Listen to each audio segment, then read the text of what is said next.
माननीय सदस्य श्रीमती डिम्पल यादव जी।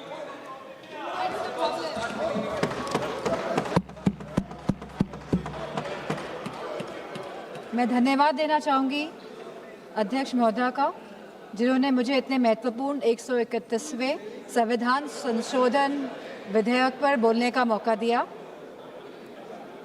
सबसे पहली बात जो मैं रखना चाहूँगी, जो सत्ता पक्ष है वो जिस तरह की भूमिका बना रहा है कि विपक्ष लोग आरक्षण के साथ नहीं है, महिलाओं के आरक्षण के साथ नहीं है, जिस तरह की भ्रांति और भ्रम फैलाने का काम कर रही है सत्ता पक्ष के लोग, तो मैं उन लोगों से कहना चाहूँगी कि 2023 में जब नारी शक्ति वंदन अधिनियम बिल पास हुआ था तो पक्ष और पूरा विपक्ष एक साथ होकर इस बिल को हम लोगों ने पास कराया था और इस सर्व सहमति के साथ पास हुआ था। लेकिन जो ये अब संशोधन लाया जा रहा है, तो आखिरकार सरकार क्या चाहती है?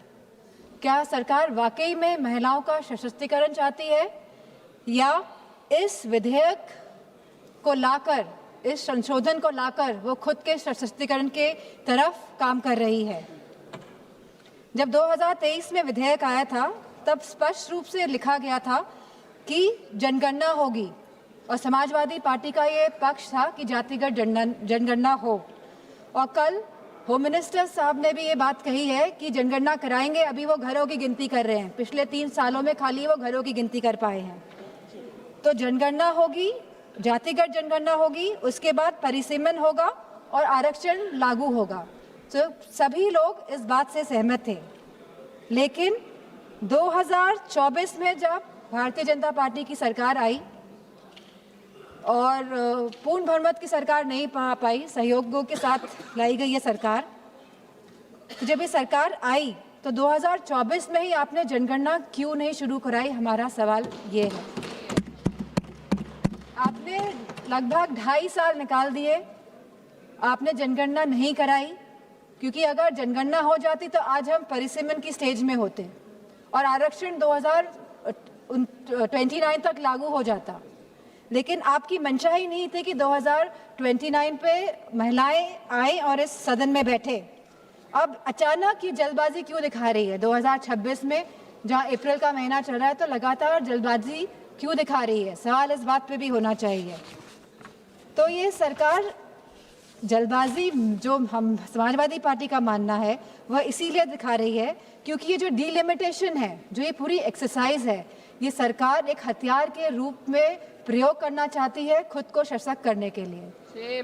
हमने देखा कि कल गोगो हमारे सांसद कांग्रेस के, उन्होंने कहा कि किस तरह आसाम में डिलिमिटेशन कमीशन का प्रयोग ना होकर किस तरह वहाँ पे चुनाव आयोग जाके परिसीमन कर रहा है और जिस तरह से पूरी प्रक्रिया को अंजाम दिया, और जो सेंसस यूज हुए उसमें वो 2011 के इस्तेमाल हुए।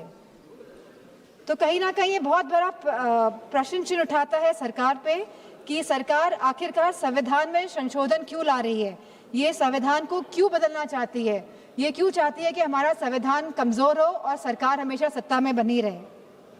हमारे संस्थापक आदरणीय श्रद्धेय नेताजी ने जब उत्तर प्रदेश में पहली बार महिला आरक्षण लागू किया पंचायती राज में, तब जहां SC/ST महिलाओं को आरक्षण मिला, वही हमारी OBC महिलाओं को भी आरक्षण मिला और हमारी जनरल कैटेगरी की महिलाओं को भी आरक्षण मिला। अब समाजवादी पार्टी चाहती है कि इस आरक्षण में हमारी अल्पसंख्यक महिलाओं को भी आरक्षण मिले। आप क्यों आधी आबादी में बंटवारा करना चाहते हैं? आप क्यों नहीं चाहते हैं कि महिलाएं आगे बढ़े, हर वर्ग की, हर समाज की, हर धर्म की महिलाएं आगे बढ़े? आज हमारी यह मांग है कि आप OBC महिलाओं को भी आरक्षण दें और हमारी अल्पसंख्यक महिलाओं को भी आरक्षण दें। अल्पसंख्यक महिलाओं से तो किसी तरह का द्वेष, किसी तरह की चिढ़ है सामने बैठे हुए लोगों को, लेकिन मुझे पूरा भरोसा है कि जो हमारे यूपी के सांसद हैं भारतीय जनता पार्टी के, वो OBC महिलाओं के लिए मना नहीं करेंगे। तो वाकई में अगर आपको संशोधन लाना था, अगर आपको कॉन्स्टिट्यूशनल अमेंडमेंट करना था, तो आप इस बात का अमेंडमेंट करते कि आप OBC महिलाओं को आरक्षण देने का काम करेंगे। आज जब आप अल्पमत में दिखाई दे रहे हैं, क्योंकि आप जानते हैं कि आपका जो वोट है वो खिसकता जा रहा है कहीं ना कहीं, तो आप आप इस तरह का भ्रम फैलाने के लिए ये संशोधन बिल लेकर आए हैं, क्योंकि आपका केवल एक ही लक्ष्य है कि जो डेटा, जो कास्ट सेंसस का डेटा, जो जातिगत जनगणना का जो डेटा आएगा, जिससे सबकी भागीदारी सुनिश्चित होगी, निश्चित होगी, आप इससे भागना चाह रहे हैं और आप डीलिमिटेशन की प्रक्रिया से इसीलिए सेंसस को हटाना चाहते हैं, या 20 या 25 साल के सेंसस का आप प्रयोग करना चाहते हैं। आप कहते हैं आप महिलाओं की हितैषी है, आप महिलाओं के बारे में सोचते हैं, लेकिन आज जब मैं यहाँ खड़ी हुई हूँ और जब पिछले कुछ दिनों पहले जब संसद चला और जब कैफ बिल आया, central arm forces police bill आया, तब आपने जो शहीद हुए, जिन्होंने हमारे देश के लिए बलिदान दिया, जिन्होंने हमारे देश के लिए जो शहीद हुए हैं, आपने उनको शहीद तक का दर्जा नहीं दिया। आपने उन शहीदों की महिलाओं के बारे में, उनके बच्चों के बारे में नहीं सोचा। आज जब ये आप विधेयक लेके आ रहे हैं तो हमारी मांग है कि उन महिलाओं के सम्मान के लिए आप उन शहीद जनों को, शहीद जवानों को शहीद का दर्जा दें और साथ में आप उन्हें पेंशन देने का भी कार्य करें। अब जब महिलाओं की बात हो रही है तो आंगनवाड़ियों को क्यों छोड़ रहे हैं आप आंगनवाड़ियों को भी, जो इतने साल से संघर्ष कर रही है, जो गांव-गांव में संघर्ष कर रही है, आप उनको भी उनका मानदेय बढ़ाने का कार्य करें। जहां आप सब वाकई में चाहते हैं अगर महिलाएं सशक्त बने तो आप उनकी शिक्षा में ध्यान दीजिए। अध्यक्ष महोदय, यूपी में तो गांव-गांव में स्कूल बंद किए जा रहे हैं, प्राइमरी स्कूल्स को बंद किया जा रहा है बिना कुछ सोचे, बिना कुछ समझे। और स्वास्थ्य के जो हालात हैं और जो पोषण की जो व्यवस्था है उत्तर प्रदेश में, मैं समझती हूँ पूरी तरह से उत्तर प्रदेश की व्यवस्था ध्वस्त है। और सुरक्षा और महिलाओं के सम्मान की तो बात क्या ही करी जाए।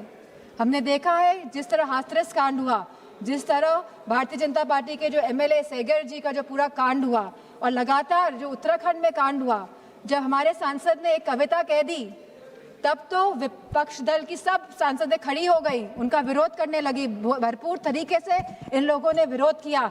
लेकिन जब मणिपुर की घटना हुई तो कोई भी भारतीय जनता पार्टी के महिला सांसद खड़ी नहीं हुए। जब उत्तराखंड में 19 साल की लड़की को मार दिया गया, अंकिता भंडारी को, तब भारतीय जनता पार्टी की कोई भी महिला सांसद खड़ी नहीं हुई। पुरुषों से तो हमें उपेक्षा नहीं है, लेकिन कम से कम महिलाओं से तो हम ये उम्मीद करते हैं कि वो एटलीस्ट महिलाओं के लिए तो खड़ी हों। मैं जो ये मोह में है, सत्ता के जो मोह हो गया है भारतीय जनता पार्टी को, जो छोड़ना नहीं चाहते हैं, और जिस तरह से डिलिमिटेशन लाना चाहते हैं, जिस तरह से जातिगत जनगणना नहीं कराना चाहते हैं, जिस तरह से ये लोग चाहते हैं कि सत्ता में बने रहे लेकिन गरीबों को, पिछड़ों को, दलितों को उनका हक, सम्मान, अधिकार नहीं दे, तो मैं कहना चाहती हूँ, क्योंकि कल प्राइम मिनिस्टर जी ने जिक्र किया था कि जब 2023 में ये बिल आया था सबने साथ दिया था, और तब साथ देने पे भी उनकी सरकार आई, लेकिन वो ये ना भूलें कि जब 2023 में बिल पास हुआ था, 2024 में इनकी सरकार आई थी, तो पहले पूर्ण बहुमत की सरकार थी, और अभी कौन सी सरकार है? अभी सहयोगियों के साथ इनकी सरकार बनी हुई है, और अब दोबारा ये बिल लेके आ रहे हैं एक भ्रम फैलाने के लिए, एक इस तरह की भूमिका बनाने के लिए। लेकिन अब जब 2029 में जब चुनाव दोबारा आएंगे तो मेरा पूरा मानना है कि भारतीय जनता पार्टी की सरकार जाने वाली है। और गारंटी की बात की जा रही थी कल, गारंटी, ये तो समय बताएगा। ये तो गारंटी की बात कर रहे थे। बताइए, आपने गारंटी नहीं दी थी कि आप आय दुगनी करेंगे हमारे किसान भाइयों की? क्या आपने गारंटी नहीं दी थी आप वन पेंशन लेकर आएंगे हमारे नौजवानों के लिए जो शहीद होते हैं? क्या आपने गारंटी नहीं दी थी कि आप 2 करोड़ लोगों को नौकरी देंगे?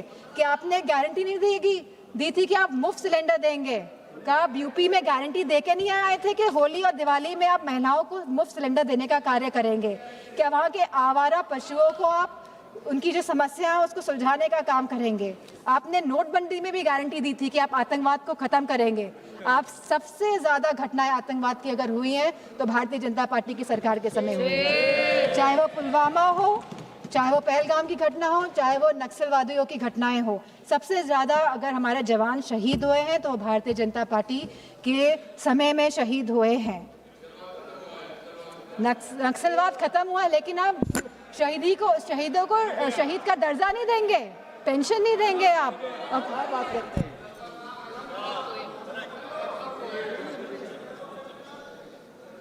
तो मैं केवल ये बात कहना चाहती हूँ कि बचपन में हम सब ने कहानी सुनी थी रेड राइडिंग हुड की, सब बच्चों ने सुनी है, हम आज भी अपने उसको जहन में रखते हैं कि किस तरह एक नन्ही सी बच्ची जो अपनी दादी माँ से मिलने जाती है, बहुत खुशी के साथ वो जाती है, वो जंगल में भटक जाती है, उसे घर पहुँचने में दादी माँ के रात हो जाती है और जब लड़की पहुँचती है तो हम सभी जानते हैं कि दादी माँ तो वहाँ नहीं होती है, लेकिन वहाँ पे कौन होता है, तो ये हम सभी जानते हैं।